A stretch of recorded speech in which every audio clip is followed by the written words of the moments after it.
Hello and welcome everyone to the U.S. Center and our event, the End Plastic Pollution International Collaborative, or EPPIC, Catalyzing Action for Effective Plastic Circularity Solutions. It's our honor to introduce to our stage the Acting Assistant Secretary in the Bureau of Oceans and International Environmental and Scientific Affairs, Jennifer Littlejohn.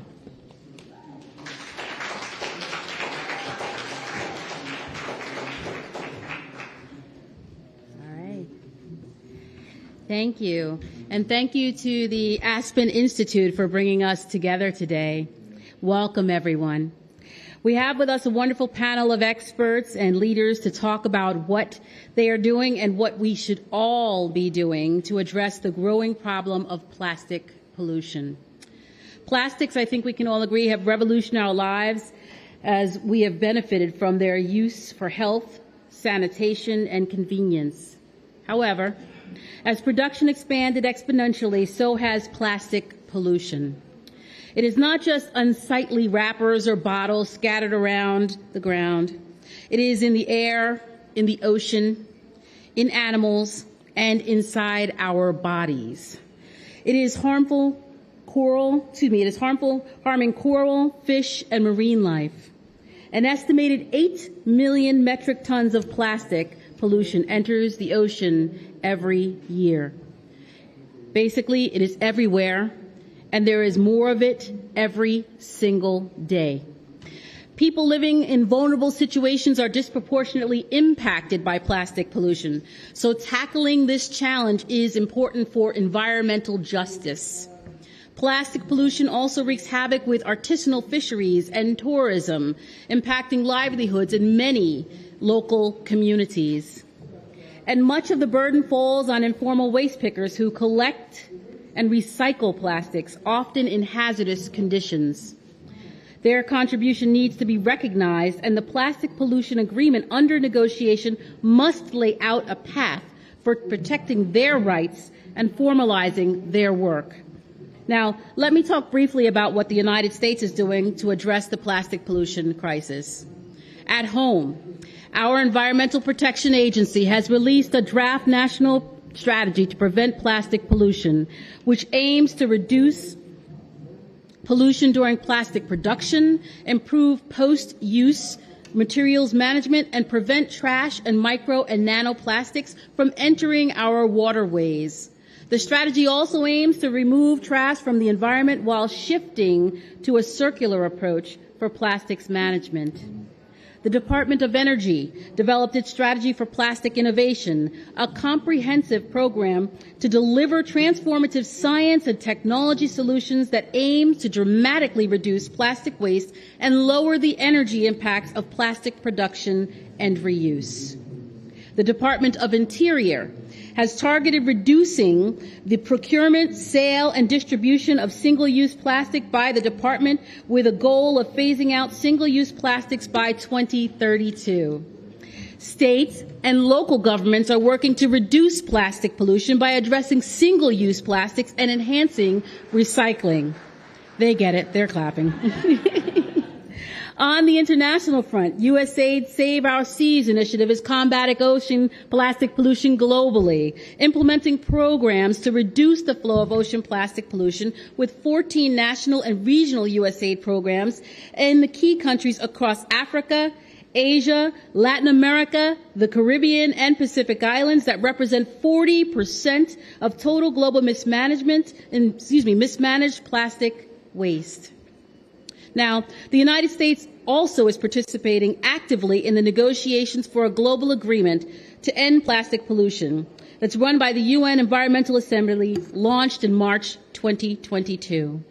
The United States is seeking an agreement in which every country commits to and actually takes ambitious action on plastic pollution. Negotiators developed a draft text of the agreement last month in Kenya. This draft text will serve as the basis for the next round of negotiations in Ottawa in April. While negotiations are not as far along as we had hoped, we look forward to engaging with countries as we prepare for Ottawa.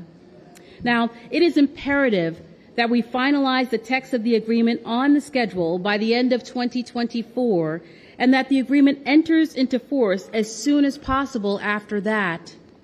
Of course, we cannot wait until an agreement enters in force to take action, and the United States is not waiting. In September, the U.S. Department of State launched an international public-private partnership called the End Plastic Pollution International Collaborative, or EPPIC, with a $14.5 million in funding. We hope to contribute more in the future and leverage other funding sources as well. Now, it is just starting up, but we view EPPIC as a partnership in which national and local governments, the private sector, civil society organizations, and others can join together and push each other to do more, take on and monitor ambitious commitments, work through difficult issues, raise awareness, and mobilize substantial resources to work towards ending plastic pollution. We see EPPIC as a space to drive innovation and investment that will reduce demand for plastics and transform the plastic life cycle towards circularity. Now, EPPIC will also help to address the impacts of plastic pollution on indigenous peoples and communities that have been disproportionately impacted by plastic pollution to better advocate for local, regional, and national solutions. The International Union for Conservation of Nature, or IUCN, the Aspen Institute, the Ocean Foundation, and Searious Business have formed a consortium to host EPPIC. It is imperative that we work together, everybody, everywhere, to eliminate plastic pollution. Our goal is to eliminate it by 2040, and we have quite a lot to do if we're going to achieve this objective. Now, I would like to turn it over to Mina Epps, Director of the IUCN Ocean Team, for what I'm sure will be a fascinating panel discussion, and I want to thank you all for joining us here today.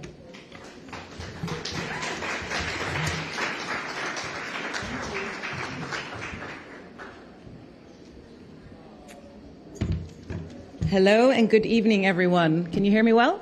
Yes. I hope everyone can hear us and see us online as well. So greetings to our audience online. Thank you very much for those remarkable words, Assistant Acting Secretary of State, Jennifer Littlejohn, or JR for short. I think you really concluded and basically really framed it really well, both the problem but also great to see what the United States is doing with this. Obviously, you mentioned EPPIC, which is an international initiative, spearheaded by the United States. So we're very grateful for the U.S. Center to host us here today.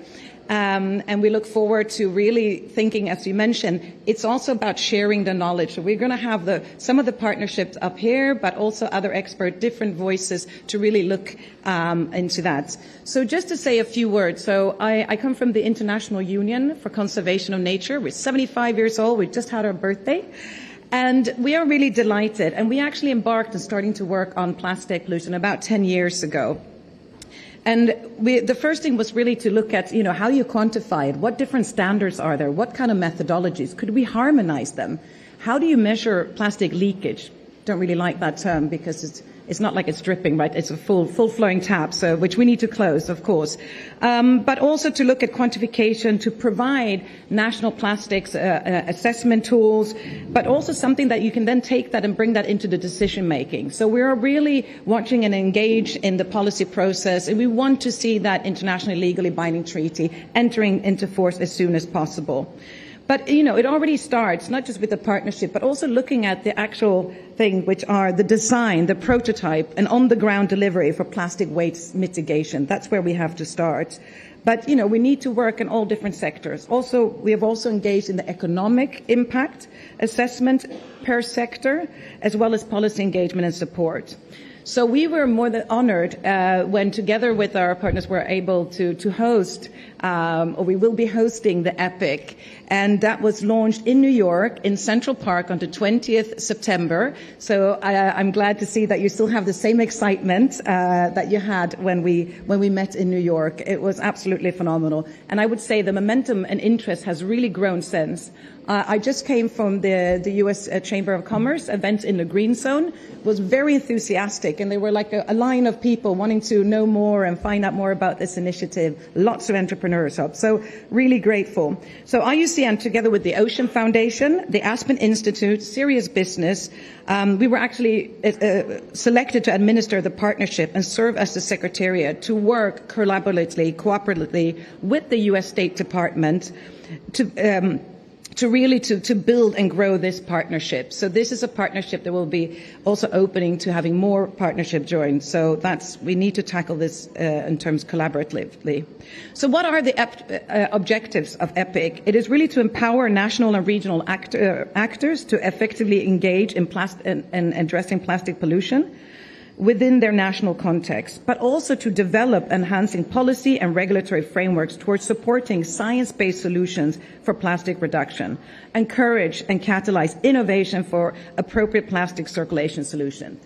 So, with this panel, we will really discuss what will it do? It will focus on plastic waste prevention and management through innovation in design, production and use of the plastic life cycle in order to mitigate the effects of plastic pollution in the environment. So without further delay, I would like to invite up to the stage all our panelists. Please feel free to take a seat from the beginning. We're going to start with let me introduce the first speaker. Please join us here on stage, Mr. Rofi Al-Hanif, Director of Waste and Wastewater Management from the Coordinating Ministry of Maritime Affairs and Investment. Give him a round of applause. Welcome. You can sit here. Next, we actually have Lydia Esra, Director of Policy Planning, the Ministry of Environment, Science, Technology and Innovation from Ghana. Please join us. Thank you very much. The third speaker, we have Teresa Christopher. She's the Head of Sustainability Policy from Amazon. Please join us as well. Thank you. And last but not least, we have Taylor, who is the Senior Program Manager, Ocean and Climate from the Aspen Institute, one of our partners. Join us. Thank you. So, I think I'm going to join you. Are there enough microphones to go around? We have 2 microphones. Okay. They're all one. Okay, because I'm not going to let it go. Right. So, how are you all feeling today? Good? Good? Great. Okay, that's a good way to test a microphone. So we're going to kick off here, and I was wondering, maybe if we can go over to start with you, Mr. Hanif. I mean, we'd like to hear a government perspective. I mean, the Indonesia NPAP serves as an inclusive and an impartial platform for collaboration. You bring together more than 150 members organizations. What are some of the examples of collaboration or partnership amongst those organization that you could really point to saying has been successful? Thank you. Yes. Thank you very much. First, allow me to express my highest appreciation to for inviting the Coordinating Ministry of Maritime Affairs and Investment in Indonesia to this panel. Yes, I also, as a director at the Coordinating Ministry, I also working with the NPAP partnership. And since we start the establishment of the NPAP in Indonesia late 2019 and early 2020, and so far is quite happy with that, at least from the government side. So, but before that, I would like to show you some background about Indonesia and how why we really need this collaboration with the partners. So, let me. I need to find some note here. Yeah. Well, since Indonesia with the high population around 270 million people now, and we generate more than 98 million tons of waste per year, and plastic is like now 18% of portion of plastics. It's been increased more than 10% since 10 years ago. So that's why the plastic pollutions become urgent in Indonesia right now. And some of it is still leakage into the environment. So that's why some research, I think it was in 2015 something, it mentioned that Indonesia one of the largest plastic pollution into the ocean. Since then, the government of Indonesia really take this as our priority, how to handle this plastic pollution issue, including waste management in general, because more than 80% plastic leakage coming from untreated waste from the upstream area. So that's why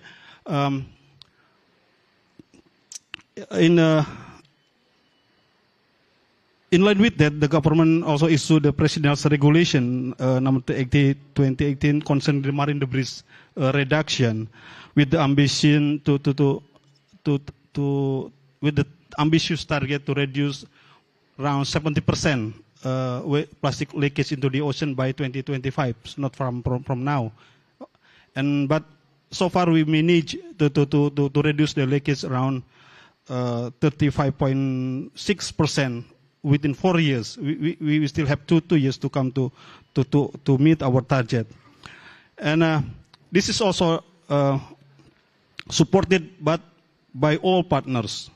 We have formed what we call National Task Force for Marine Plastic Debris, chaired by my minister, and coordinate with inclusion of at least 16 ministries in Indonesia. And at the same time, we also form the NPAP, National Plastic Action Partnership, under GPEP and World Economic Forum initiation. So far, the NPAP has quite good support from multi-stakeholders, including private companies, policymakers, business experts, and some other financial institution. And I think it's more than 150. It was mentioned 150 stakeholders or institutions now being part of the National Plastic Action Partnership. And under NPAP also. Wait. Basically, NPAP is supporting Indonesian target to achieve 70%. So through this, NPAP form like 5 task force, including financing, policy, behavior change, innovation, and also metrics. So through these 5 task force, they are really supporting government in form of building the policy and also supporting some pilot activities, projects, and so forth. Indonesia is very huge. Government cannot work alone to tackle this problem. So through this NPAP, and we formed the secretariat of NPAP, we are like pulling together all the stakeholders, and we map the problems, and also we make annual program with all stakeholders. So basically, this collaboration is key for Indonesia, at least to achieve our national target. So that's really really good in Indonesia. Thank you. Thank you very much. That's excellent examples of great collaboration and really how regulation and different policies have been successful in Indonesia, but also looking at, public-private partnerships. So, thank you very much for sharing. Yeah. I'd like to maybe turn to Director Estra. You're from Ghana. You have been Ghana is very active in the policy negotiation, and you've kind of been pointed to as a bit of a leader in this field. So what examples can you share of circular economy examples that is worth sharing here with us today? Thanks. Thank you so much. So before I move into the circular economy examples, I want to take a step back and also share some information on what has been done with regards to policy formulation for plastics management. So sometime in 2018, Ghana formulated its national plastics management policy, and it was approved by Cabinet in 2020. For us, the exciting thing about that policy is the fact that the key pillars that the policy addresses are very fundamental, and those are the same issues we are seeing play out in the plastics negotiation treaty as the negotiation goes on. So key pillar is that we are addressing plastic management along the whole value chain of plastics. So right from importation, through production, through packaging, distribution, collection, recycling, till final disposal. That whole value chain has been taken good care in the policy. The other key pillar that is also driving our process has to do with the issue of circular economy. So the products that are made out of plastic should have that element of circular economy, that at the end of the day, that circularity loop should be in a cycle, so that we don't have so much products ending at the landfill site. I want to touch on the last one, which is the issue about just transition, and our keynote speaker made mention of that. Because we have a very large informal sector that operates within the plastic space, the collection, and ensuring that recycling companies also gets the feed to be able to recycle. The policy ensures that we incorporate the informal sector into the process so that there will be a just transition. We do not kick them out of business and do not make them poor along the line. But in terms of the strategies that we are implementing in circular economy, we have some support coming from the Global Environment Facility, $8 million, and we are implementing a project to help us develop a circular economy framework for the management of plastics. But I want to touch on the component 2 of that project, which for me is the exciting bit, which looks at the small and medium scale enterprises, about 12 of them, taking bits and aspects of plastics management, those that are into recycling, those that are into collection, those that are into production of bags that are non-fossil based.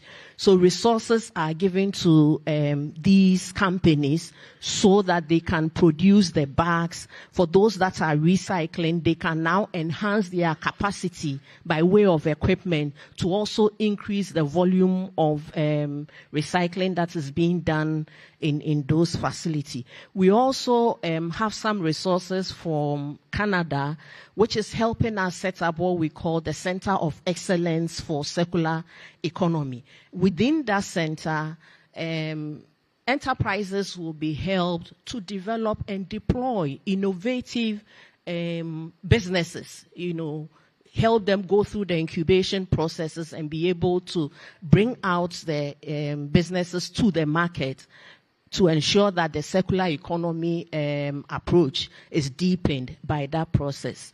So for now, let me end here. As the questions come up, we'll go into more details. Thank you.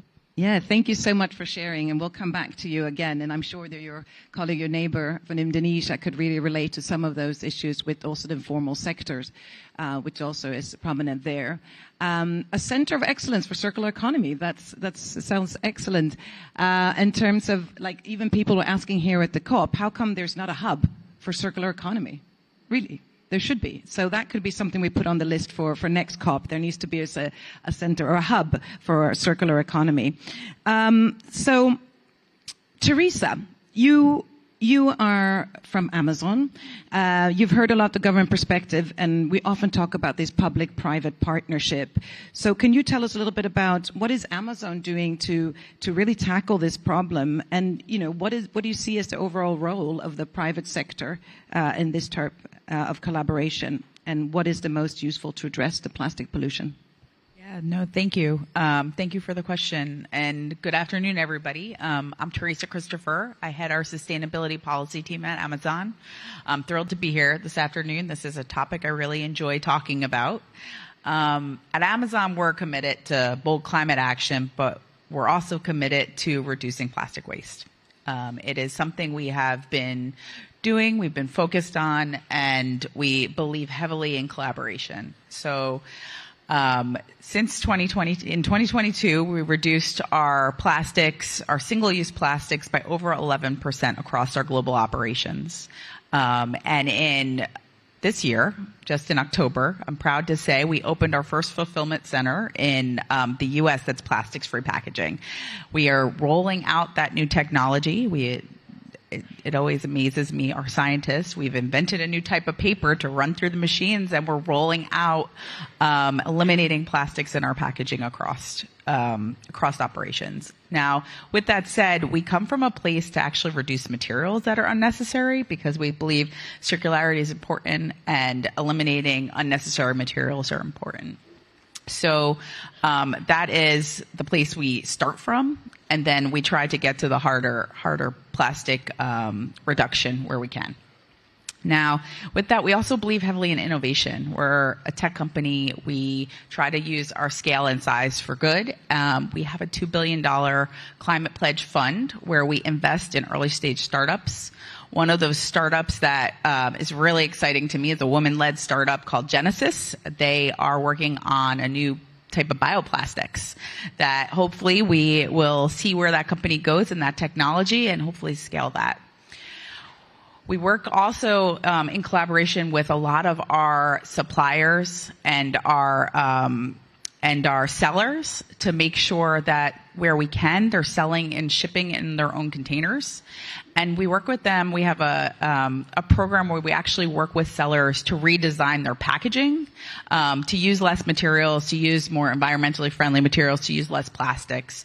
One example that I love, I think you all have seen those plastic laundry detergent bottles. We have worked with our sellers to redesign them, such as they kind of look like boxed wine, so that they're fully recyclable. That's just one example, but we do that across the entire ecosystem, and we design those and work with our sellers to design them so that they're not just selling on our site or through us, but they can use that wherever they're selling their products. We also invest in innovation in partnerships through partnerships with governments, such as with the U.S. government.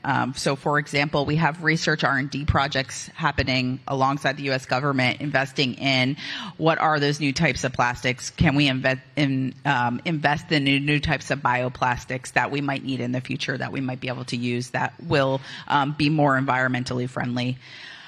I would say you asked a little bit about how does collaboration work? Where does the private sector see our role working with governments? I think this is an area that nobody wants extra plastic around or trash around or waste around. And so collaboration, I think, is key across the public and private sector. I think R&D is the first to spread the risk and de-risk in these places. Scaling solutions we have now to all regions of the world where you need them.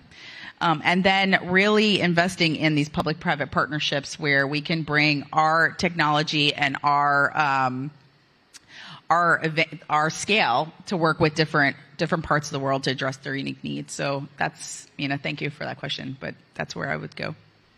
Thank you so much. And I think you really touch on a key thing, which is scalability, because we know that we need to really scale up our efforts. And a large company like Amazon, if you have these successful examples and the innovation, you invest in R&D, it will have a big impact.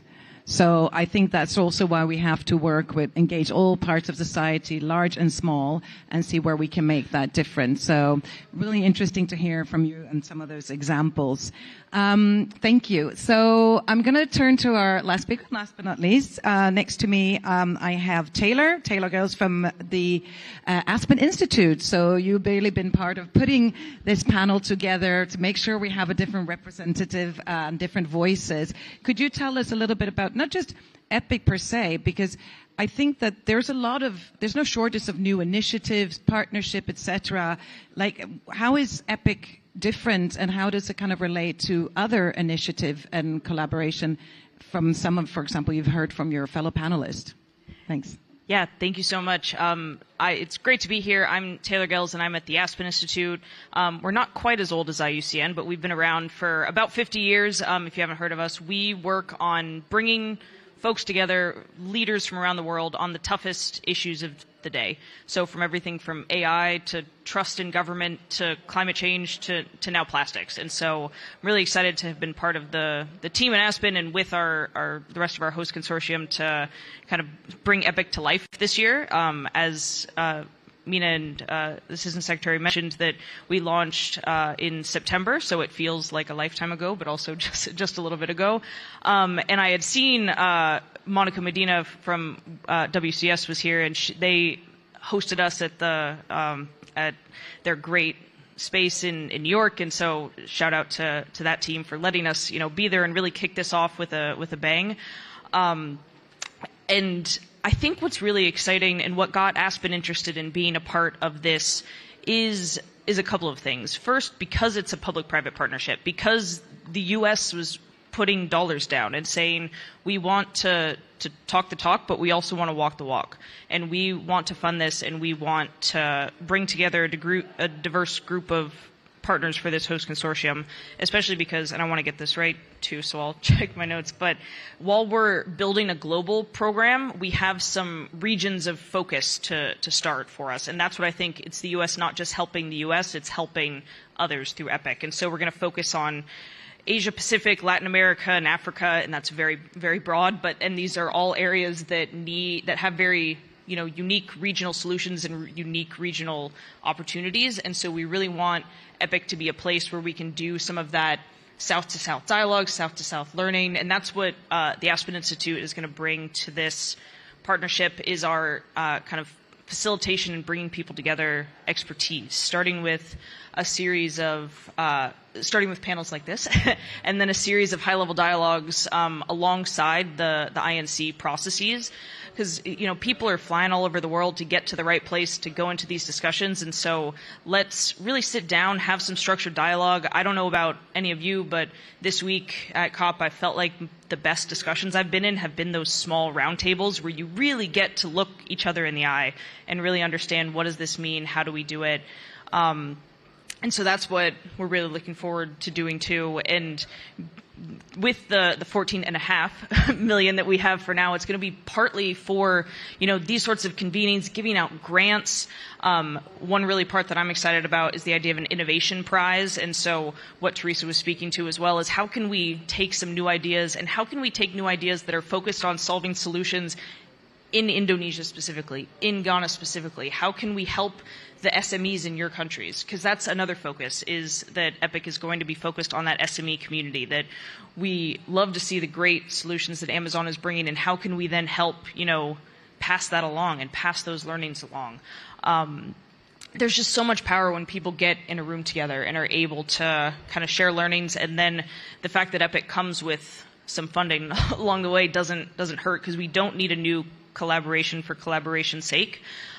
We have goals, we have the INC process to kind of keep us aligned with along the way, and I think there can be a really nice dance between EPPIC and the INC processes, how we can provide an opportunity and a platform for people who might not be as heavily involved in that process to learn more and to influence it along the way, and also what we can learn from the ongoing negotiations. That I envision it'll be a little bit of a dance over the next few years as we try to go from that text just a few weeks ago in Nairobi to Ottawa in the spring, and then to Busan at the end of next year. And then I heard that there's another one that's been approved, so we'll have to figure out the location for that, and another Aspen dialogue there.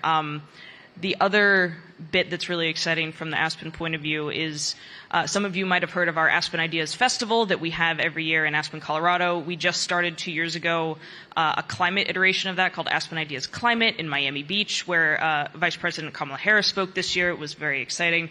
And then we've envisioned, as part of EPPIC, hosting an EPPIC Ideas Plastic. So taking the scale and the size of what we can do at Aspen and connecting it across countries and really being able to focus on plastic solutions, plastic circularity, reuse, recycle, and having people participate from the waste pickers all the way up to the highest level government officials. We're really just getting started. Like I said, we launched in September. And so I really want to echo what Mina had said and what Acting Assistant Secretary had said too. And please join us. That we have a host consortium. We're building out the governance structure and that kind of really practical stuff right now. But we want to build something that lasts and helps you all do what you do best. Helps amplify your best solutions. Helps you address the problems that are those nitpicky ones that can't be solved alone. That's what I'm really excited about this launch. And 2024 is only going to bring bigger and better things with EPPIC. Let's wait for 2024. Let's be right here, right now. No, but thank you so much. And you really, Alyssa, I mean, plastic pollution is a global problem. So we need global solutions, but also all the way down to the local level. And I would say, I'm not saying it's a luxury problem, but in the sense that the problem is easy for people to relate to because it's in our daily life. We use it, we come across it, we can't live without it. It's really about, the end is not to have no plastic or plastic-free world. That would be a utopian idea. It is basically to end plastic waste, the pollution, and all its various different forms, and really to harvest that. So we need to work, with the extended producer responsibility. We need to work through the whole value chain. And, thank you for extending that invitation. We are really overwhelmed with how much interest there's been in the EPPIC since its launch in New York. So we're really looking forward to expanding that and becoming a little bit more of like the umbrella. So once again, very much thank you to US for taking this. But I'm not going to let you go yet. So probably you had some time, you listened to your and then you always feel like you want to come back and you want to comment on something else someone said. Yes, so who would like to start with some final takeaways that you would kind of like to share? Would you like to? No, I didn't see any volunteers, so I go for you directly. Okay, I'll try to.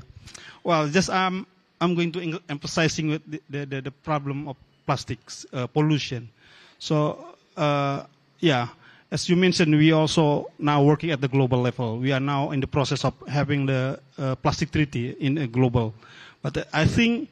This is also need to be transferred into the more regional and national and even sub-national in our case.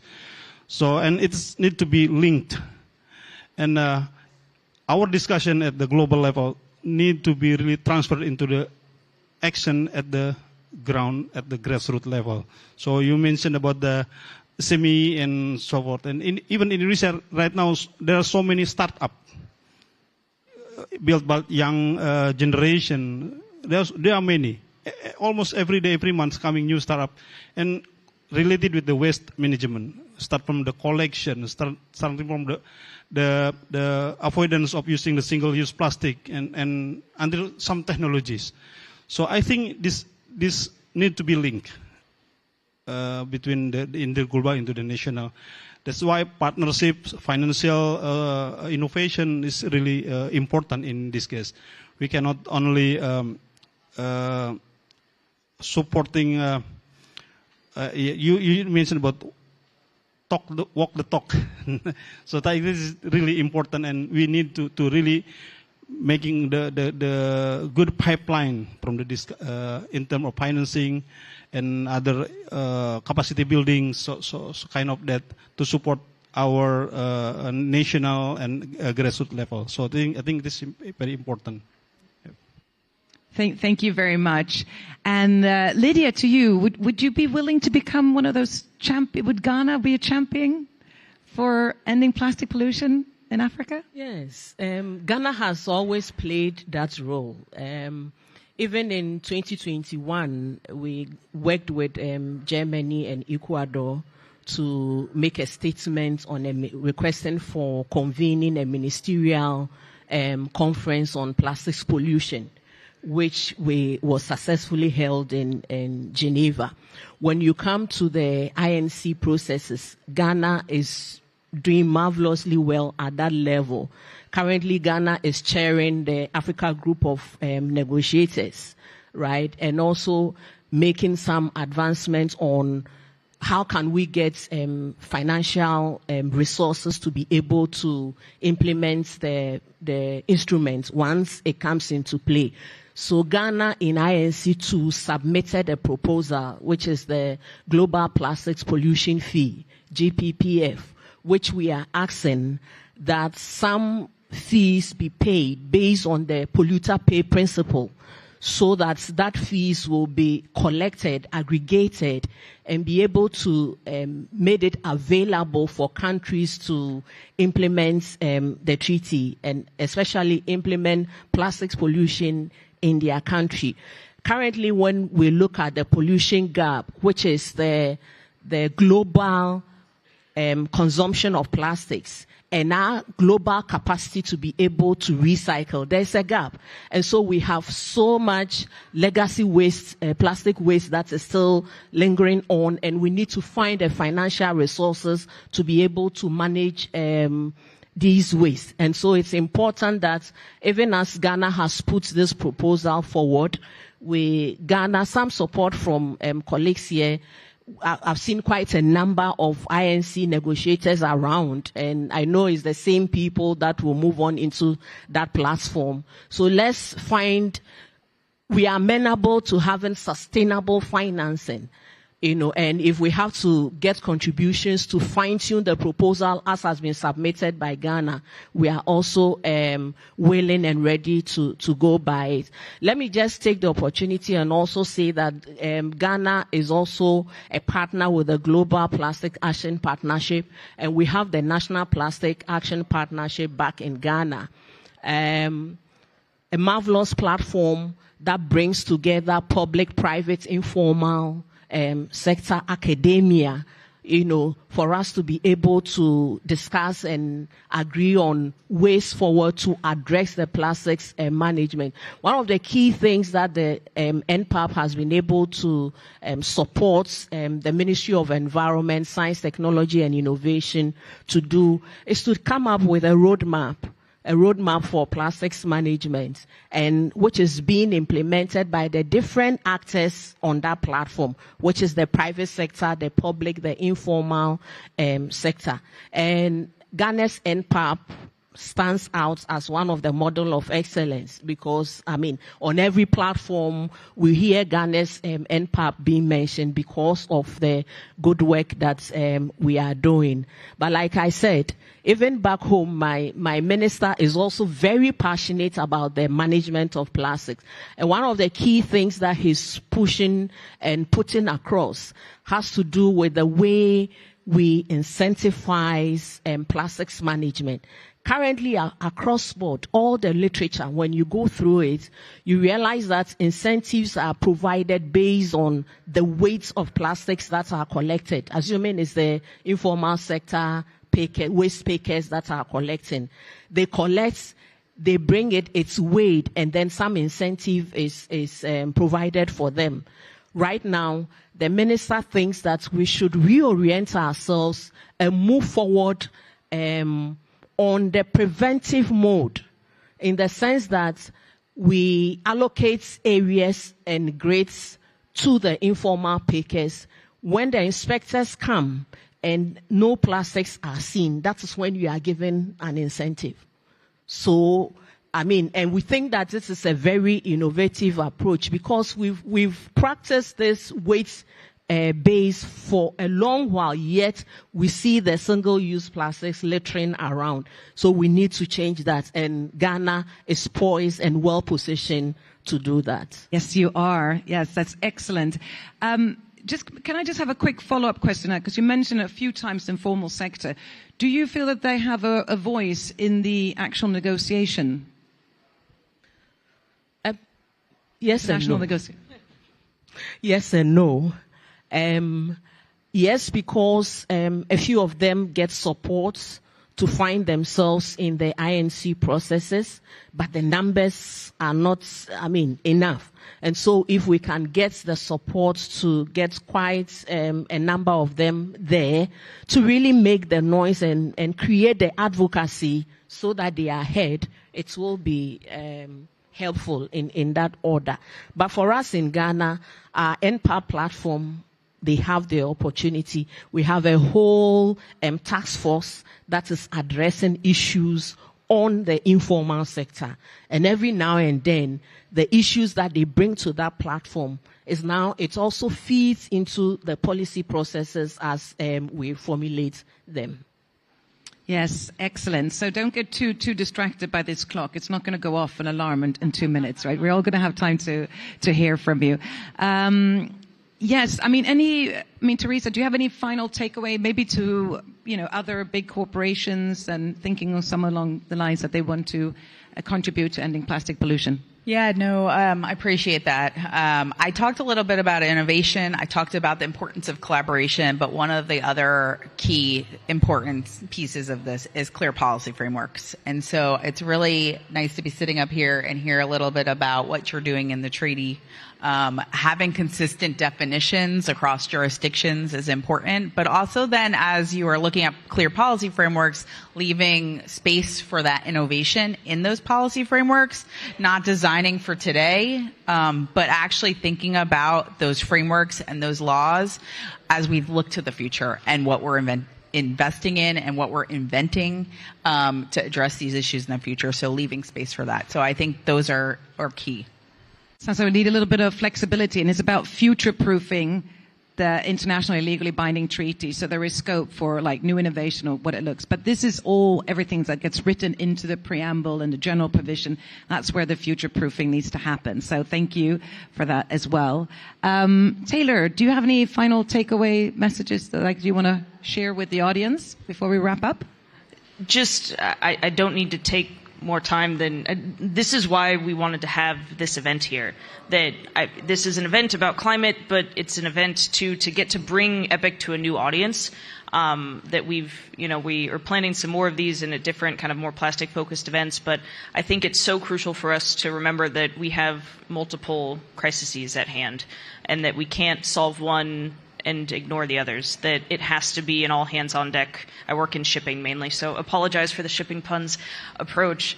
And it's just the work that you're doing in your countries and how it can work on then a broader scale. And thank you to WEF for introducing us and allowing and having you be here. Just wanted to make sure to say that too. And just there's only opportunities, I think, that we can look at plastic pollution and see woe, and it's just like how we can look at climate and see woe, but we really want EPPIC to be a positive collaborative space to share solutions and to really attack this problem together. And so thanks to IUCN and to our partners who aren't here at Searious Business and the Ocean Foundation, that I'm excited for this host consortium to really get started.